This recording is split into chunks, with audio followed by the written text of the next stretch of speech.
You know, one of the best things about running a hockey YouTube channel is I do get to see the feeling around each NHL fan base and see what do these people think about their team and how do you want the team to approach the rebuild. And Vancouver is the same. It's going to be a complex rebuild, but I do think it can go faster depending on how many, good young players you can get in and if you can hit on picks. But Elias Pettersson honestly is one of those really, really complex ones. Like, he's 27 years old, and I'm kind of thinking to myself, does it make sense for the Vancouver Canucks to get rid of this player and his giant cap hit? But there was a player that just became available that honestly might make a lot of sense, and it might fit the Canucks rebuild much better. But welcome back to Pixel Plus Hockey. If you can make sure to hit that subscribe button, it'd be so greatly appreciated. And thank you so much to those that are already supporting me as well. It is very humbling. And honestly, there have been a lot of rumors around this player. Like, at first, I kind of just thought to myself, well, you know what? I don't think that they're actually going to move Elias Pettersson. Like, I don't think that's actually going to happen. It's a bit of a pipe dream. It's kind of one of those things that you hear around, but it doesn't really, you're like, yeah, you just kind of scoff it off. Like, it doesn't really make sense. But we're hearing so much about this. It actually kind of might even happen. But, I mean, you got to get a decent amount. But if you do, you have to get a centerman back. That's the most complex thing. Like, he is a center, so you can't move another center out, and preferably that center would be a young center.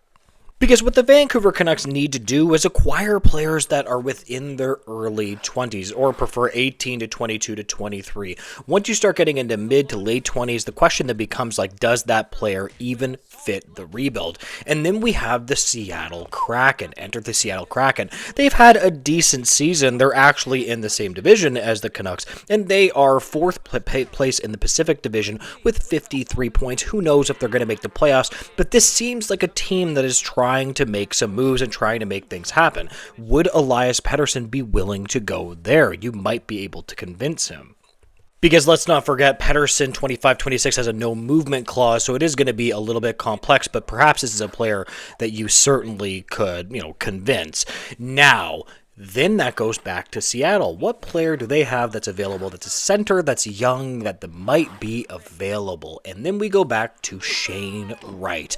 And here we have such a really interesting quote. Another tidbit from today's show, sources have told me that Seattle Kraken are open to moving Shane Wright. They've been searching for a top six forward, and packaging Wright might get them that, close quote. So it's interesting. Shane Wright is a player that fell in the draft. Now, he has taken a little bit of a step back this season. Because last season he had 44 points, 19 goals, and 25 assists. I thought he was going to have a breakout year this year, but now he's taken a little bit of a step back here. 17 points in 49 games. Now, this is still, I think, an uber-talented player, but I just don't know how high-end he is. But the question becomes, like, are you just going to get this player because he fits your rebuild and you can get rid of Elias Pettersson? Like, I will admit that I'm very iffy on whether Shane Wright is going to be like a superstar top line center or perhaps like a second, third line tweener, like a pretty good player, but a player that, maybe won't be a top line guy. But if you can get rid of Elias Pettersson's contract, it actually might make a lot of sense. Now, the one interesting thing that I do want to direct your guys' attention to is that he only gets about 13 or 14 minutes time on ice. They play him like a solidified third-line center. Let's keep in mind that top six time for forwards usually ranges between 21 to 18 minutes. So that's what we're talking about here. He isn't necessarily getting tons of ice time. Now, on the other hand, you could argue that maybe he just hasn't earned it in Seattle. Maybe you need to prove first that you're a top six forward when you're on the ice and then you get more opportunity. Why don't you guys drop it below? Do you guys think Shane Wright is solidified going to be a top six center or not? Now, to be fair, it doesn't really have to be Elias Pettersson. Perhaps you could just trade somebody else. You could trade like a Jake DeBrusk. I don't really know if Seattle, but I mean, I'm just saying Elias Pettersson because, there were rumors that they're going to move him. He's a center swap kind of makes sense. He is still a solidified top six forward. I know the Vancouver Canucks have been trying to possibly move him. That actually does make a lot of sense to me. There are a lot of things that add up there. But again, Jake DeBrusk is another one, right? They're obviously going to be moving him. Apparently, Jake DeBrusk, with his healthy scratch, he did not take that well, apparently, which is kind of interesting. So sometimes when you fray a relationship, it can be kind of complex, right? You could just fray a relationship so bad that it is what it is.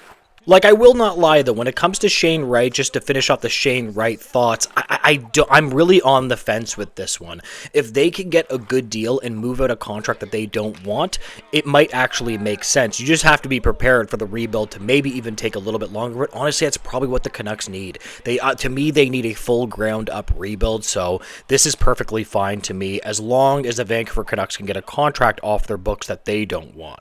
Now, to finish off the video, I did want to talk about Thatcher Demko a little bit here. And the reality is that they re-signed him last year, and I was a little bit worried about it. Now, that's not to say that I don't think Thatcher Demko is a good player. I do. I want to be clear. He's a very, when he's healthy, he is a good player, right? But they signed him to an 8.5 times 3 contract. Now, I will say, though, that I did like that they kept the contract short. I think that's a good thing, but I'm always very skeptical of this, especially with Thatcher Demko having a known health issue that he's been dealing with for a while, and this is what I was harping on in that video, that this is an aging goalie that has some health issues. Now, when he's healthy, he is an excellent quality goalie. Now, there's no doubt about that, but he just hasn't been that lately.